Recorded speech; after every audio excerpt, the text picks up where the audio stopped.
Night 9 மணி ஆனாலே நம்ம பசங்க எல்லாம் விஜய் டிவி முன்னாடி உட்காந்துடுறாங்க. எல்லாத்துக்கும் காரணம் அந்த 3 மருமகள்கள் தான். வீட்ல இருக்க பெரியவங்களையே ஓவர்டேக் பண்ணி போயிட்டு இருக்காங்க. சரி, இன்னைக்கு எபிசோட்ல என்ன நடந்துச்சுன்னு பார்க்கலான்னு போனேன். ஓபன் பண்ணா நம்ம முத்து டாக்ஸில ஒரு கஸ்டமர் ஏத்திக்கிட்டு ஒரு பார்லருக்கு வரான். அடடே, இது நம்ம மனோஜோட பொண்டாட்டி ரோஹிணியோட பார்லர் ஆச்சேன்னு யோசிச்சுட்டு இருக்கிற கேப்ல கார்ல வந்த கஸ்டமர் லேடி காசு கொடுக்காம இறங்கி பார்லருக்கு போயிடுது. மேல அந்த லேடி கிட்ட ரோஹிணி, அடடே வாங்க ஓனர் மேடம்னு பம்மி பேசிக்கிட்டு இருக்கு. எனக்கு ஐப்ரோ பண்ணணும்னு அந்த மேடம் சொல்ல, ஸ்டாஃப்ஸ் யாரும் ஃப்ரீயா இல்லையே மேடம் அப்படின்னு ரோஹிணி பொண்ணு சொல்லுது. நீ ஏன் இங்க ஒரு ஸ்டாஃப் தாமா, வந்து பண்ணு அப்படின்னு சொல்ல ரோஹிணி சரின்னு ரூம்குள்ள போறா. அந்த கேப்ல மேல வந்த முத்து காசு கொடுமான்னு கேட்க, ஓ சாரி, என் கார்ல வந்த நினப்புல வந்துட்டேன்னு சொல்லுது. அதுக்கு முத்து, உங்க கார் தான் பாதியில ரோட்ல நிக்குதேன்னு கலாய்ச்சி விடுறாப்ல. இவன் ரொம்ப அசிங்கப்படுத்துறானேன்னு கல்லால நின்ன பொண்ணுகிட்ட இவனுக்கு காசை கொடுத்து அனுப்புமான்னு சொல்லுது. இந்த அம்மா என்ன ஓனர் மாதிரி பண்ணுதுன்னு முத்து அந்த பொண்ணு கிட்ட கேட்க, ஓனர் மாதிரி தான் பண்ணுவாங்க அப்படின்னு அந்த பொண்ணு நடந்ததை எக்ஸ்பிளைன் பண்ணுது. அப்படி ஓனர் இல்லையா, பயவுல பொய் சொல்லிட்டான் போல இருக்கு. இரு, உன்னும் வீட்டுல மாட்டி விடுறேன்னு ப்ரூஃபுக்கு ஒரு செல்ஃபி எடுத்துட்டு வீட்டுக்கு போறாரு.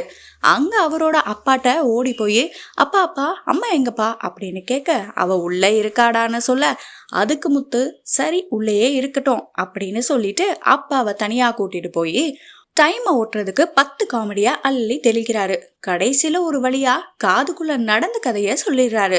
ப்ரூஃபுக்கு போட்டோவையும் காட்டுறாரு. உண்மையாவே மீனாவோட மாலை கடை மட்டும்தான் அம்மா பேர்ல இருக்கு, இத அம்மாட்ட சொல்ல போறேன்னு முத்து சொல்றாரு. அதுக்கு அவங்க அப்பா, இதுல ஒரு உள்குத்து இருக்கும், சைடு குத்தும் இருக்கும் அப்படின்னு அவனை சொல்ல விடாம தடுக்கிறாரு. அந்த நேரம் நம்ம ரோஹிணி வீட்டுக்குள்ள வர, விஜயா ஜூஸ் குடிமான்னு கொஞ்சிக்கிட்டு இருக்காங்க.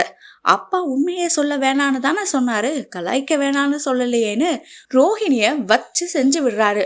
கடைசியில வாத்தியார் பாட்டு ஒன்ன பாடிட்டு போக அவன் கிடக்கா பொறாம பிடிச்சவன்னு விஜயாவும் சாதாரணமா விட்டுறாங்க. அடுத்த சீன்ல ஒரு குட்டி தோசை பிரச்சனை போயிட்டு இருக்கும் போதே அடுத்த பிரச்சனையா அயன் பண்ணின ட்ரெஸ் வருது. ஏன் ட்ரெஸ் மீனா ட்ரெஸ்ஸும் அயன் பண்ண கொடுக்கவே இல்லையே, அப்புறம் எதுக்கு நான் காசு கொடுக்கணும்னு முத்து கேட்குறாரு. அதுக்கு ரோஹிணி, நானே கொடுக்குறேன்னு கொடுக்க, முத்து மனோஜ்ட, நீ வெட்டியா போய் பார்க்ல பெஞ்சு தேய்க்கிறதுக்கு ஒரு கடை போட்டு ட்ரெஸ்ஸை தேய், அயன் பண்ற கடையை வையின்னு சொல்ல எல்லாரும் கோவிச்சுட்டு பாய் சொல்லிட்டு போயிடுறாங்க. வழக்கம் போல விஜயா மீனாவை பார்த்து ஒரு ரொமான்டிக் லுக் விட இன்னைக்கு எபிசோட் முடியுது. இது மாதிரி இன்ட்ரெஸ்டிங் வீடியோஸ் பார்க்க எங்க சேனலை சப்ஸ்கிரைப் பண்ணுங்க. மறக்காம பெல் பட்டனை கிளிக் பண்ணுங்க. நன்றி, வணக்கம்.